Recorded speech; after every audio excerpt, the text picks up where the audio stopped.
أعوذ بالله من الشيطان الرجيم بسم الله الرحمن الرحيم. So, we are still following on from the previous lesson where we are trying to understand munsarif and ghair munsarif and the 9 such causes that prevent the full declension of a noun, which is called ghair munsarif. We looked at adal, wasf, ta'anis, ma'rifah. I gave you the list, the whole list of the 9, and from that list, which the first one, which is al-adlu, we are looking at that, and on page 23 of my book, which is a al-bushra print, we are looking at adl, the definition of adl, what its hukum is, and just trying to understand it. So it says amma al-adlu fahuwa taghayyur al-lafzi min sigat al-asliyati ila sigat al-ukhra tahqiqan aw taqdiran. Okay, it is. So adl would be called, in a simple form, you could say a transformation. Okay, transformation from one word to another word. So one word is transformed into another word. Okay, so this is called adl, and I'm going to detail it, inshallah. Okay, so transformation is it is the changing of a word from its original pattern.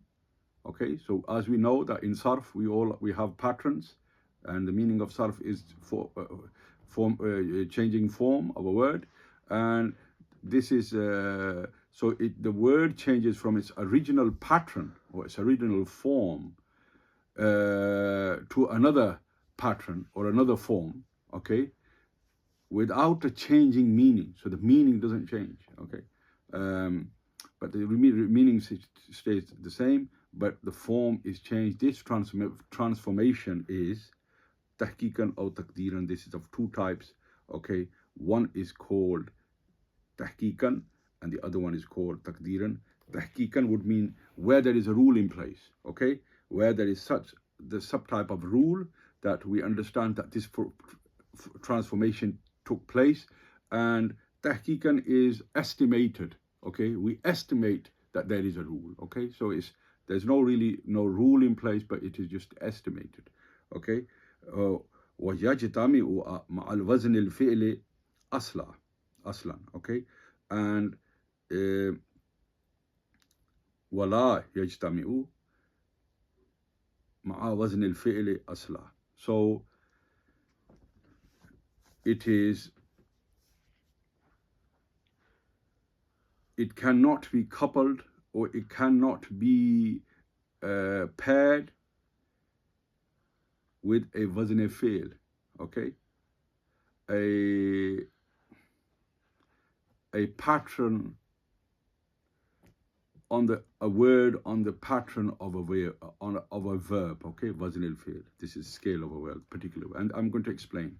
Okay, وَيَجْتَمِعُ مَعَ الْأَلْمِيَّةِ, but it can be paired with a proper noun. Okay, a proper noun.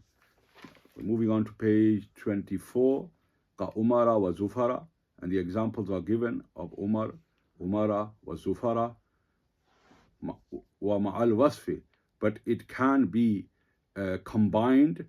Adl can be combined with a descriptive word. Okay, wasf is a descriptive word.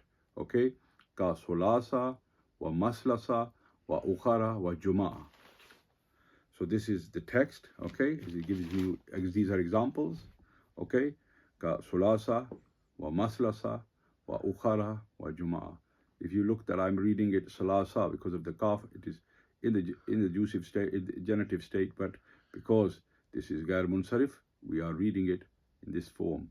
Now, we understand, and the reason for this, what is the reason? What they are trying to explain is adl. It has two such reasons.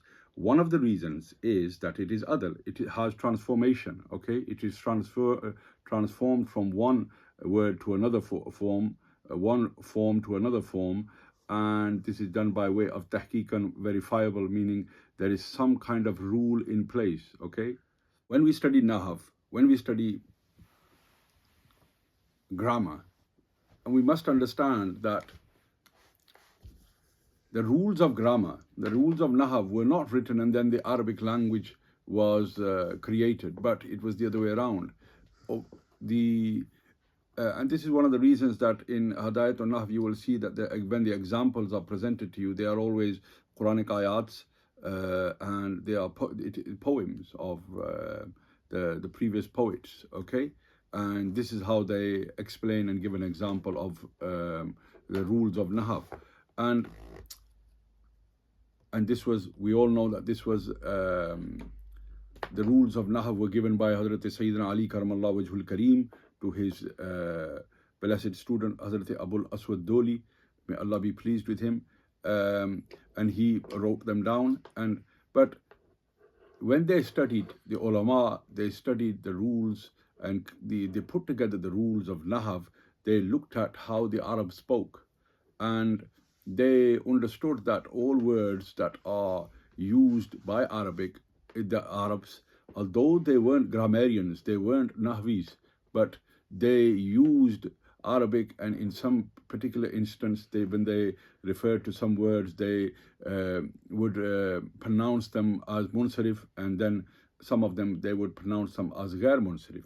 Now they understood, but they didn't know any rules, and after hard understanding of language, they understood that what munsarif was and what ghair munsarif was.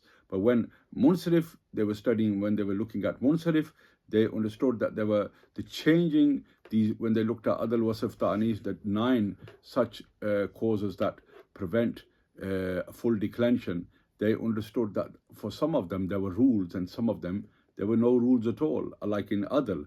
And they needed 2 such reasons to explain the i'rab change. So some of them, they knew that this was the reason that prevented a full declension, and they wrote it down. But some of them, they had one reason, but there wasn't another reason. So to make it easy, they said that the second reason for the obstruction of i'rab change was adal, transformation, and this was done on account of analyzing the language of the Arabs.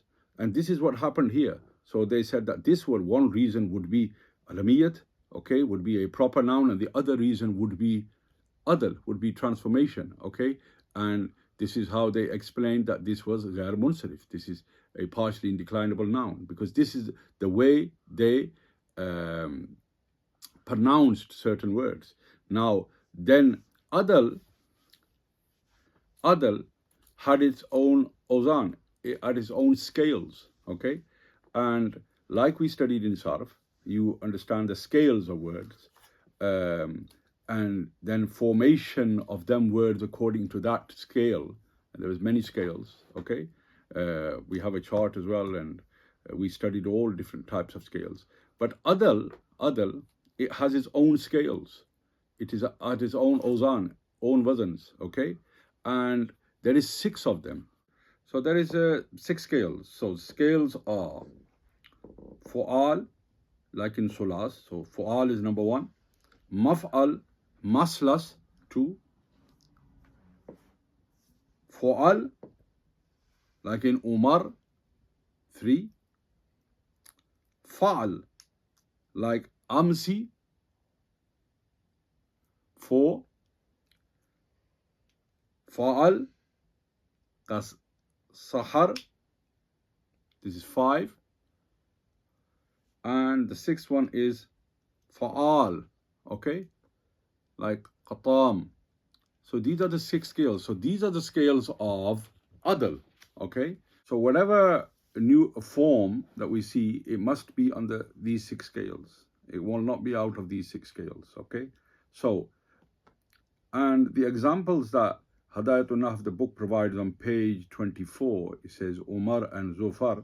And bear in mind that this is adl taqdiri, okay? Meaning that there is no real form that we understand. So it's estimated, it's an estimation that there was a form originally, and it changed from that form to this form. Like, for example, Umar, Amirun, they say that it was it is estimated that is from Amirun or Zafirun, okay, and then it became Umar and Zufar. So this is adl taqdiri, okay. But and then it says وَمَعَ الْوَصْفِ. So adl can be paired with a proper noun, alamiyat, and the other such reason to prevent it from full declension is adl, transformation. It also can be paired with, adl can be paired with wasf, okay, description, descriptive word, and the other reason to prevent it from full declension would be adl, so wasf and adl, okay. But here kasulasa wa maslasa wa ukhara wa juma'a, these examples, for example, sulasa wa maslasa, this is adl tahqiqi, and the reason for this is that you see in every word that you have in Arabic, it has one meaning, okay, but there is some particular word. So they say this is adl tahqiqi, meaning that there is some form, there was an original form that we know about, and it from that it changed to this form. And for example, every word has one meaning, okay, but there is evidence that sulasa, what is the meaning of sulasa? It means 3 and 3. So there is two meanings, 3 plus 3, 3 and 3. So the grammarians, they say that this was salasatun. Originally there was two words, okay, salasatun, 3 and 3, and from that there was a transformation and it became sulasa. So this is where it comes, and this happens in Arabic. How? Because you have ukhadu, sunayu, sulasu, ruba'u, khumasu, sudasu, suba'u, sumanu, and you said tusa'u, usharu. So what this means is ukhadu, 1 and 1, sunayu, 2 and 2, and like sulasu, this was 3 and 3, okay. So there is some kind of evidence that there were two words originally, and then they were transformed into one word, but it still had the meaning of two. So sulasa would mean 3 and 3, and this is the same as maslasa, so this is 3 and 3 also. So there was an original form. So there is evidence that there was originally two words, and then there was a transformation took place, adl took place, and then it became one word. So, and that leaves us with the two examples at the end, ukhara wa juma'a. Now, if we look at ukhara, we see that what is the evidence that this transformation took place? This is adl tahqiqi. So what is the evidence? Now, for this you will need my book. Oh, most of you will know the conjugations, the condensed conjugations. And if we look at page 64 of my book, there is, and we know that this adl, this is ukhar, it is ism tafzil, a comparative noun. And the conjugation of the comparative noun ism tafzil is adrabu, adrabane, adrabun, adaribu, udayribu, durba, durbayane, durbayatun, durabun, wa durayba. So what siga is this? What word is this? So this is ukhar, and this is jama muannas, okay? So this is jama muannas, and but this is one of the reasons you see that it has lost its tanween. The tanween has dropped, and the dropping of the tanween is because we understood in the beginning that ghair munsarif does not have tanween, and it does not have a qasra. It is, although it is in the genitive state, but the genitive state is with a fatha, okay? So we understand that this is ism tafzil, okay, and this is a jama muannas, and this is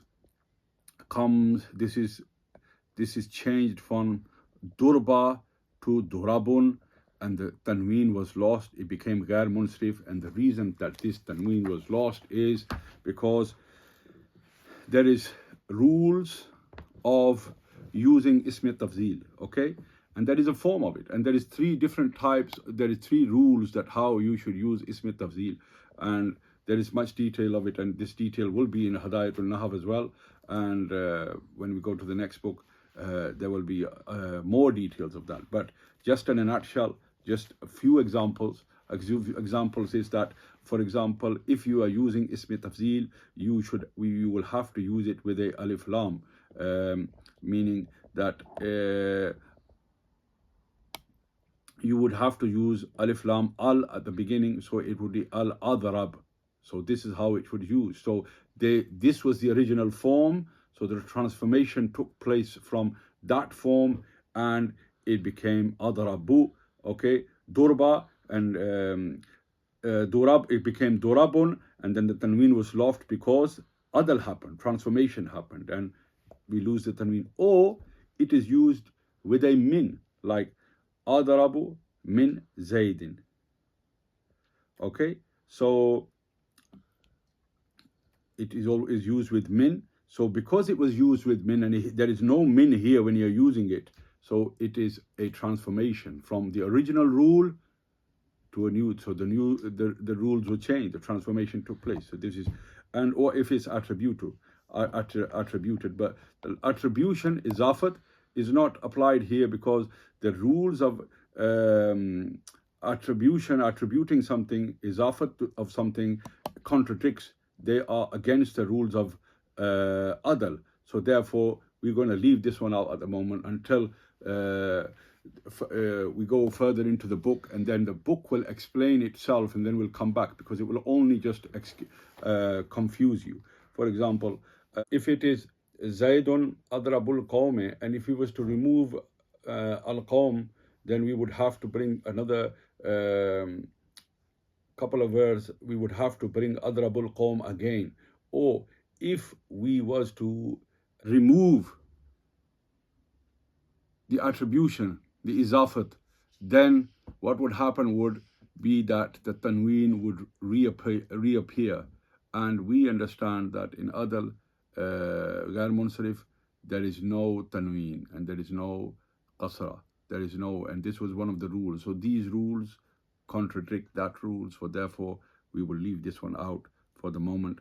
I hope that it has been a beneficial lesson for you, especially Dr. Saab, and all of the rest of the persons who didn't understand this properly. I have tried to the best of my abilities to explain to you. And in these two parts, okay? So we have understood what the definition of munsarif, ghair munsarif, and from amongst the 9 causes that prevent full declension, we have tried to understand the first one, which is adl. Please pray for all, me and especially my son, Maulana Hafiz Jamjam Ali Qadri, who assists in making these videos, and please pray that he becomes a complete Hafiz and alim. And my other son, allamah Muhammad Sarim Ali Qadri, who is also a student of ilm, and the rest of my children who are studying deen, and my daughters who teach these subjects from in the evenings. May Allah subhanahu wa ta'ala, and all my students, especially Maulana Naeem Saab, who uploads them all, and Dr. Mubarak, who from his busy schedule is also always assisting in all sorts of different works that we do. May Allah subhanahu wa ta'ala bless us all and give us all the ability to understand the teachings of Hazrat Rasulullah sallallahu alayhi wa alihi wa sallam.